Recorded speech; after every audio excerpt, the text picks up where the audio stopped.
বন্ধুগণ, আজকে আমরা শিখব সেন্টেন্সের আলোকে অ্যাডভার্ব যেভাবে বসে সেই সকল বিষয়গুলো নিয়ে আজকের ভিডিওটি আমরা ভেঙে বেগে এখান থেকে শিখব। তাই ভিডিওটি প্রথম থেকে শেষ পর্যন্ত দেখতে থাকুন, ইনশাআল্লাহ পুরো বিষয়টি বুঝতে পারবেন। আজকের ভিডিওটি Khan method a complete book of written spoken English grammar এই বই থেকে নেওয়া হয়েছে। এই বইটি সম্পূর্ণ বাংলা অর্থ সহকারে তৈরি করেছে। আমাদের ভিডিওগুলো দেখুন, ইনশাআল্লাহ প্রতিটি ভিডিও আপনাদের কাজে আসবে। হ্যাঁ বন্ধুগণ, এখন আসুন আমরা অ্যাডভার্ব সেন্টেন্সের আলোকে কোথায় কোথায় বসে, যেভাবে বসে সেই সকল বিষয়গুলো নিয়ে আমরা আলোচনা করব। হ্যাঁ, এক নম্বর হলো uses of adverb of manner. Adverb of manner, adverb of manner বলতে আমরা বুঝি well, fast, hard, aloud, slowly, kindly, honestly, wisely, poorly, lazily, actively, অর্থাৎ এলওয়ার যুক্ত যতগুলি শব্দ আমরা পাই সে সকল শব্দগুলিকে আমরা অ্যাডভার্ব বুঝি। আর তো সহজে বুঝতে হবে, অ্যাডজেক্টিভের সাথে যখন এলওয়ার যুক্ত হয় তখন কিন্তু অ্যাডভার্ব অফ ম্যানার বুঝিয়ে নেবেন। হ্যাঁ, বাক্যগুলি হলো আওয়ার টিচার টিচেস আজ ওয়েল, আমাদের শিক্ষক আমাদেরকে ভালো পড়ায়। Most people lead life poorly, অধিকাংশ মানুষ গরিবের হালাতে জীবনযাপন করে।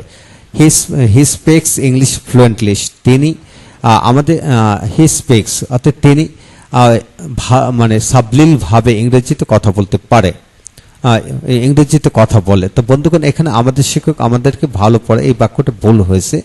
তা যা হোক, হি স্পিক্স তিনি কথা বলেন ইংলিশ ফ্লুয়েন্টলি, তিনি সাবলীল ভাবে ইংরেজিতে কথা বলেন।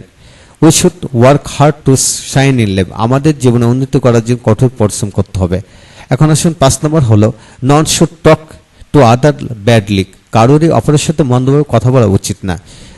দ্য ওয়ার্ল্ড ওয়ার্কস স্লোলি, ভিতরা ধীরে ধীরে হাঁটে। এভরিবডি শুড ওয়ার্ক অনেস্টলি, প্রত্যেকেরই সৎভাবে কাজ করা উচিত। তো বন্ধুগণ, এখান থেকে আমরা শিখলাম অ্যাডভার্ব সাধারণত অবজেক্টের শেষ পর্যায়ে বসে, অবজেক্টের কি শেষ পর্যায়ে বসে। তবে এটা খেয়াল রাখতে হবে যে work hard to shine in life কখনো যদি ইনফিনিটিভ বসে তখন ইনফিনিটিভের আগে বসে, এটা খেয়াল রাখতে হবে। তো ইনফিনিটিভ বলতে আমরা বুঝি টু প্লাস ভার্বকে ইনফিনিটিভ বোঝায়। তো এখন আসুন বন্ধুগণ, দ্বিতীয় নিয়মটি আমরা শিখব, the uses of adverb time. হ্যাঁ, অ্যাডভার্ব টাইম বলতে আমরা কি বুঝি, যেমন now, then, today, tomorrow, yesterday, daily, always, early, ago, before, after, lately, soon, already, sometimes, recently, presently, while, at once, immediately, etcetera. তো বন্ধুগণ, এই জাতীয় শব্দগুলোকে আপনি অবশ্যই বুঝে নেবেন অ্যাডভার্ব অফ টাইম। এখন বাক্যটি হবে হি ইজ হ্যাপি নাও, তিনি এখন সুখী। I told him the matter then, আমি তখন তাকে বিষয়টি বলেছিলাম। Today they will come here, আজকে তারা এখানে আসবে। হ্যাঁ বন্ধুগণ, কোনো বাক্য যদি দুটি অ্যাডভার্ব থাকে তাহলে, অর্থাৎ টাইমিং শব্দ থাকে তাহলে, টাইমিং কিংবা অ্যাডভার্ব শব্দ থাকলে তাহলে একটি আগে আসবে আর একটি পরে যাবে। হ্যাঁ, we should complete the work daily, আমাদের প্রতিদিনই কাজ সম্পন্ন করা উচিত। He has gone abroad recently, তিনি সম্প্রতি বিদেশে গিয়েছে। তো বন্ধুগণ, এই অংশ থেকে আমরা বুঝলাম অবজেক্টের শেষে কিন্তু অধিকাংশ বাড়ি অ্যাডভার্ব বসে, তবে মাঝে মাঝে দুটি থাকলে প্রথমটি আগে বসে। তো এইভাবে আমাদেরকে খেয়াল করতে হবে, তা ইনশাল্লাহ। আর তবে এটা খেয়াল করতে হবে যে দুটি অ্যাডভার্ব কখনো একসাথে বসে না। তাই এখন আসুন অ্যাডভার্ব অফ প্লেস বলতে আমরা বুঝি here, there, where, everywhere, anywhere, up, down, below, inside, near, in, out, forward, etcetera. তো অ্যাডভার্ব অফ প্লেস। তো বন্ধুগণ, আমরা অনেক ক্ষেত্রে জানি ইন, আউট, নিয়ার এগুলা প্রায় পজিশন হিসেবে কাজ করে, কিন্তু এইগুলো কিন্তু অ্যাডভার্বেরও কাজ করে। তাই আসুন অ্যাডভার্ব হিসেবে আমরা শিখে নিই। হি উইল কাম হিয়ার, তিনি এখানে আসবে। দে ওয়েন্ট দ্যার, তারা সেখানে গিয়েছিল। দে আর নউন এভরিহোয়ার, তারা সর্বত্র পরিচিত। You cannot see him anywhere, তুমি তাকে কোথাও দেখতে পাবে না। হ্যাঁ বন্ধুগণ, এইভাবে অ্যাডভার্বের জায়গাগুলো এখানে হয়। এছাড়া লক্ষ্য করুন, I don't know where he lives, আমি জানি না সে কোথায় থাকে। He has been out for 2 days, দুদিন যাবত সে বাড়ির বাইরে। The school is near the market, স্কুলটি মার্কেটের কাছে। Now she is in the room, তিনি এখন রুমের মধ্যে আছে। তো বন্ধুগণ আমরা লক্ষণীয় হলো এই যেখানে দেখতে পাই বাক্যের মাঝখানে কিন্তু অ্যাডভার্ব বসে, এটা খেয়াল করে পড়তে হবে। এখন আসুন 4 নম্বর নিয়মটি হলো এখানে অ্যাডভার্ব নাম্বার অর্থাৎ নাম্বারাল অ্যাডভার্ব যাকে বলা হয় সেটা হলো once, twice, thrice, secondly, thirdly, again, seldom, frequently, always, never, এইগুলো হলো অ্যাডভার্ব নাম্বার বা ফ্রিকোয়েন্সি এটাকে বলা হয়। তো এগুলো কোথায় বসে? He comes once a week, সে সপ্তাহে একবার আসে। They always feel jolly, they frequently visit the place, you must read the story again, he seldom comes here, সে প্রায় এখানে আসে না। I will never do this again, আমি কখনো এটা করব না। He told the matter secondly, সে দ্বিতীয়বার বিষয়টি বলেছিল। হ্যাঁ বন্ধুগণ আমরা এখান থেকে দেখতে পাই অ্যাডভার্ব নাম্বার বা ফ্রিকোয়েন্সি যেটা সেটা বাক্যের মাঝখানে বসে, কোনোটা আবার শেষে বসে, খেয়াল রাখতে হবে।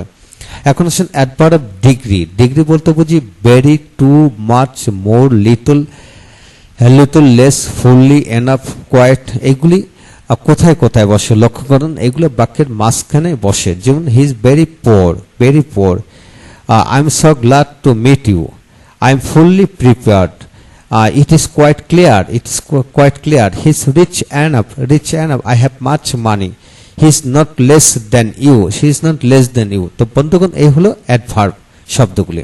এখন আসুন দ্বিতীয় পৃষ্ঠা থেকে আমরা আরো কিছু তথ্য শিখব। যেমন রিজন, অ্যাডভার্ব রিজন বলতে আমরা বুঝি therefore, so, why, hence, accordingly, consequently, এগুলোকে অ্যাডভার্ব রিজন বোঝায়।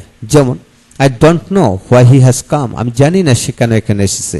Everything happens accordingly, সবকিছু আপনার থেকে ঘটে থাকে, সবকিছু আপনার থেকে ঘটে। He is honest, so we respect him, তিনি সৎ তাই আমরা তাকে সাহায্য করি। তাই he was very lazy, consequently he could not do anything in life, সে খুবই অলস, ফলে সে জীবনে কিছু করতে পেরেছিল না। এখন আসুন অ্যাফার্মেটিভ অ্যান্ড নেগেটিভ, অর্থাৎ অ্যাডভার্ব অ্যাফার্মেটিভ অ্যান্ড নেগেটিভ বলতে আমরা এই কয়েকটা শব্দকে বুঝি। যেমন yes, no, never, certainly, surely, perhaps, indeed, probably, truly, really, এইগুলো হলো adverb of affirmative and negative. হ্যাঁ কোথায় কোথায় বসে লক্ষ্য করেন। Yes, I have done that, হ্যাঁ আমি কাজটি করেছি। No, I never do this again, না আমি কখনো এটা করি না। He will come today surely, সে সত্যি সত্যি আজকে আসবে। Perhaps he knows the matter, সম্ভবত সে আজকে আসবে। I never at such kind of, বন্ধুগণ এখন অফ হবে ফুড বিফোর, আমি কখনো এই ধরনের খাবার আবার খাইনি। He is indeed a gentleman, সে সত্যি একজন সৎ লোক। Really I am very happy, সত্যি আমি খুব সুখী। হ্যাঁ বন্ধুগণ অ্যাডভার্ব বা কোথায় কোথায় বসে একটু লক্ষ্য করে দেখলেন।